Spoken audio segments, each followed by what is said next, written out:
everyone. Welcome back to Backstage, an advanced podcast. I am Kyle Cole, and I get the opportunity today to sit down with my friend, the expert of everything, Olivia Thomas. How are you? I'm good. How are you? I'm doing well, busy. I think we were just talking before the podcast about how that's everybody's default answer is just busy. It's the cop-out. Yeah, it is. I don't necessarily love it, but I'm not opposed to it, personally. Yes. So before we get this thing kicked off, I would like to know, who is Olivia Thomas? Where do you come from? What age are you? What's the deal with Olivia Thomas? I'm a junior at Ardrey. Go Knights. Wow. Just kidding. That's not true. Anyways, I am 17 and I've lived here my whole entire life. Never lived anywhere else. Lived in the same house my whole life. So. Wow. Yeah. Very few people here would say that they've Right, because everyone's been moved here, from right? somewhere else too. Yeah. I'm from New York, so not necessarily from here, but I've been here 11 years, so I think it's time to just start claiming it, right? After 11 years, does that feel like the time? Still not true, but you could. Yeah, if I want to be a liar, then I'm Exactly. from the area. So very Exactly. good. So in thinking about what we wanted to talk about today, I think we kind of landed on this idea of what matters most. And I think I learned recently, and when I say recently, it could be like an hour ago or it could be like 10 years ago. Mm-hmm. But I think I recently learned that what matters most to me isn't necessarily what matters most to other people. So I guess the first question I wanted to ask you is, what matters most to you in life and why? Well, so this has to do with my goal for myself later, I think, because I have a lot of things that I'm passionate about, but not everything I can pursue. So in this case, mine would just be the pursuit of knowledge, which sounds lame, but it's true. I'm passionate about the pursuit of knowledge so that one day I can make something of myself. Okay, and is there a specific knowledge you're in pursuit of, or is it one of those things where you want really broad knowledge so that you can talk about a lot of different things? It's not necessarily in the sense I want to be very well educated on every topic ever. It's more like philosophy, trains of thought that I want to be better at acknowledging and explaining to other people, and things like literature and writing. Okay, so do you feel like that's a new thing, or can you pinpoint a spot when you were like, I really want to know a lot of things? Well, reading ever since I was little. So I've always wanted to learn more through reading because I enjoyed it for the longest time, and writing came with that. But in 8th grade, I remember I wrote this one paper and it just blew my mind on everything. And so after that, in 9th grade, my teacher helped me get introduced into philosophy, and now I just read it as much as possible. So 8th grade, do you remember what you were, what did you write about? I wrote about the modern relevance of feminism. Yep. So do you want to heard that expand? correctly. Do you want to expand on what that was about? Yes, it was the idea that, because feminism can be controversial, but if you take away the taboo aspect of it, it's really just equality. So, especially in foreign countries, it's still very important, if not, no, it is a necessity to eventually gain equality everywhere. And I was arguing that we can't say that it's obsolete now, like third wave feminism or whatever we're in is obsolete, because we still need it everywhere. And because of that, I was like, oh my gosh, there's so much that I've considered wrong. So that's amazing. I feel like that's a higher level than most 8th grade. Do you feel like it potentially, but the purpose of the essay was pick a controversial topic and talk about it, which that seems like a really bad idea if you ask me. That's setting a lot of kids up for failure. So I can't imagine that being a popular kind of what matters most to you question to all high schoolers. So what would you say the majority of high schoolers would say matters most to them currently? I think that oftentimes it's hard to distinguish passions from hobbies. And when you're in high school, you're just trying to get into college. Therefore, you pile on as many extracurriculars as possible.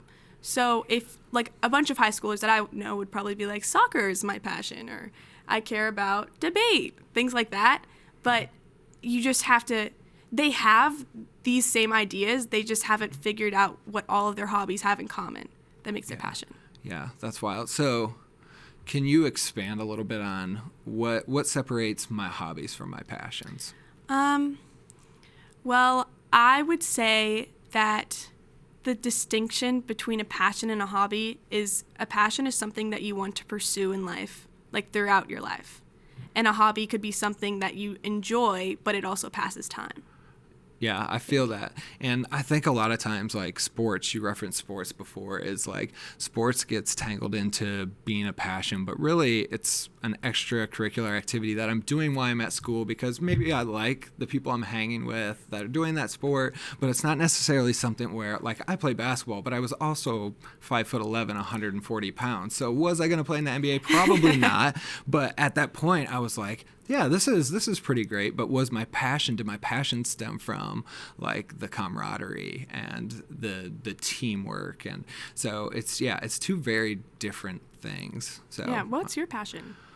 That's a good question. So I think passion for me I think it's changed over time, right? There was probably a point where I would have said passion was educating, right? When I was a teacher, it was probably education, but I think I've molded my passion to what and who I am now. My passion is bringing joy to people, being a mentor to people that maybe don't have really good mentors. And so I think that's kind of been my passion, is to enter any room that I enter and hopefully change the way that room is feeling, especially if it's just a heavy room or just a regular room. But I like to enter a room and just feel like the room has felt different when I left. What did I bring to that room to change it? So that's kind of where I've landed with my passion. So not something I would have been like in high school, like, this is going to be my passion. I'm going to go in a room and make everybody feel differently when I walk out. But I guess there comes a point when you're like, man, I have some influence that could be really used for a positive spin on this person's life. And I think you just decide that. All right, so we kind of shared where we generated our passions and, what a passion is. How is it different than a hobby maybe? But once we've decided what our passion is, I think the trick is keeping it our passion, right? Because it seems to just kind of get watered down or move away to the next passion. And maybe that's the difference between a hobby and a passion, is a passion has longevity. So how do you activate or continue to activate a passion once you've started it? I read all the time. Yeah. So I think knowing a lot about something, your specific passion, that's inevitably going to make you more interested in it, because then you start seeing it everywhere. And with literature and reading, today in APUSH, there was my favorite poet was on the board, and I was like, I know him. Walt Whitman, actually. Oh, so that's exciting. Yeah, that was really exciting for me. So when things like that happen, then it motivates you to keep going, because your passion does apply elsewhere, and you can apply your knowledge that you've cultivated. That's good. Yeah, I love that. And so thinking about our passion, both of us being people that love Jesus, how does that relationship between passion and faith, and how do they go hand in hand? Or we've used the word activate a lot, but how do you activate your passion and faith together? I think that to find the distinction between the two, faith and passion, you just have to know where your talents and where your passion can spread the kingdom, for lack of a better term. If your strength is speaking well, then you speak to crowds. If it's writing, you write what you can to spread the word, you know? I think that's so articulate. Like, I was talking to somebody today who was like, he's a person that speaks a lot, and he was like, I just realized that not everybody comes to church or works for a church that wants to be a part of a church. I thought everybody wanted to come to church, speak on stage, and practice the vision of the church. And he's like, I just assumed that's what everybody wanted to do. But there's people that just want to clean the bathrooms. There's people that just want to hand things out to people. There are people that just want to greet. And so I think that's really good, in that you have to tie your passion with your faith. And like, what am I passionate about in my faith? Is it reaching other people? Is it outreach? Is it developing people that are already Christians? And I think you nailed it talking about that. So I want to ask another question about that. What do you think students, being a student, that's why we want you here, but what do you think students would say the conflict between faith and their skill set is? Like, how would you tell a student to activate what they're good at within their faith? Again, a lot of these things are relative, so it's hard for me to find a way to articulate someone else to do it. But how I figured that out was me and Anna Marie, my friend Anna Marie. Yeah. We teach a life group of girls Sunday mornings, and we realized that we have a way to explain the Bible and explain Jesus to them in a way that makes sense to them. We use personal stories and things like that, and they like it. They like acting things out, and it makes sense. And so we used our own ability to understand what they needed to bring Jesus to that. So I imagine if a high school student notices where they are able to make an impact, they can find a way to implement faith into that said impact. Yeah. Dude, that's so good. I think what I hear is show up, because you showed up and decided to lead a life group, right? And not even maybe understanding that you really had good influence with a group of third or fourth or fifth grade girls. They're now fifth grade. Yeah, which is wild. But had you not showed up and taken that risk, then I don't know, you wouldn't have unpacked that. So it was probably freeing to you to do that. So that's amazing. What other things have you done within the church that have felt like that have been like freeing, or you had like this sense of, man, I'm so glad that I did that and took the risk? I guess camp is always a good example of that, because at Camp Rock, the first year of being a counselor is always terrifying. But then once you get into your rhythm of things, and then you realize how you can lead kids, you find out your strengths, then the week is great. And then by the end of it, you're like, I want to be there all year long. Yeah, dude, I feel the same way about camp. It is the best. So that could be a whole another podcast just talking about camp, and maybe it should be someday.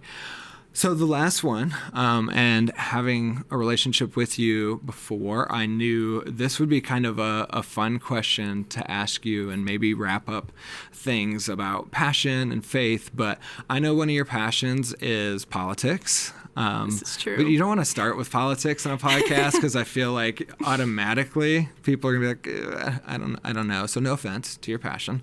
But how do you live a life that's maybe authentic and genuine faith, but also coincide it with a life of politics? And how do you balance that? I feel like it's such a hard balance. I'm glad you asked. I know you are. I think about that all the time, and I don't have an answer for that, because it's a constant struggle. Like, the biggest struggle in my faith is my beliefs with my faith in general. Constantly, I compartmentalize the difference between politics and faith, and so when I'm at church, I only think about faith, and then when I'm at home reading CNN, I only think about politics. And so the problem is, one side of myself does not want to have to mold my beliefs to fit into the Bible and to what I've been told my whole life. And then the other part of me knows that the Bible should encompass every aspect of my life. So it's constantly a battle that I don't know the answer to. Yeah, I think you take each event and each political, what's even the right word, each policy? Circumstance, policy, anything political. I think you take it one thing at a time, right? And you put it up against scripture, and you wrestle through it, right? Yeah. I feel like that's hard. And do you have, so for me, whenever I'm wrestling with something, whether it's politics versus religion, or just religion, or a question as I'm reading and like, what does this really mean? I have a few people in my life that I go to, right, with these questions that are wiser, in this case, older. They don't always have to be older, but they're people that I go to. Do you have people in your life that you feel like you can ask those tough questions to, that'll be authentic and give you good answers? I do. My grandma, she's a great place to start. Gammy, she knows what she's talking about. Okay. And then my life group leader, she is very intelligent, just a very intelligent woman altogether. So I can often ask her the questions that I'm afraid to ask when we're around a big setting because I'm afraid how I'll be taken. But ultimately, I think that it is good to have a mentor and to have people to go to, but it's an entirely internal thing to get through. You can't, if you adopt someone else's belief, then you're just sugarcoating it. If you have a struggle, you can't adopt someone else's belief because then you're not really getting through it. Then it's just a Band-Aid. Yeah, that's good. So what does it look like to adopt what you think rather than what somebody else thinks? Like if I'm taking wisdom from somebody else, how do I then make it my own instead of just taking it from them? Do you know what I mean? Yeah, that's fair. I would look at the person as a source, another source, rather than the decision. So like when you're researching something for a paper, you obviously find a bunch of sources online, maybe find tangible ones. And I would consider this person another way to enlighten yourself, but not the end all be all. Yeah. Just another thing to consider to formulate your own opinion. That's good.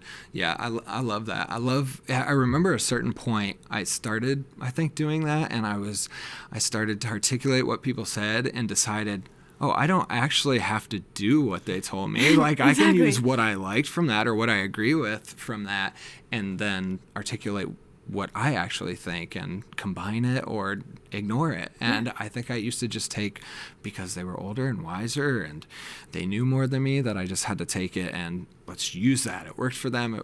It worked for me. And that's not necessarily the case. So I like that you said that. So I feel like that's a good spot for us to stop. Another great conversation with you. I always love speaking with you and just talking with you and articulating tough things with you, and I feel like we did that today. So thanks for coming on. If you enjoyed the podcast, subscribe, share with your friends, and we will see you next time on Backstage, an Advance podcast.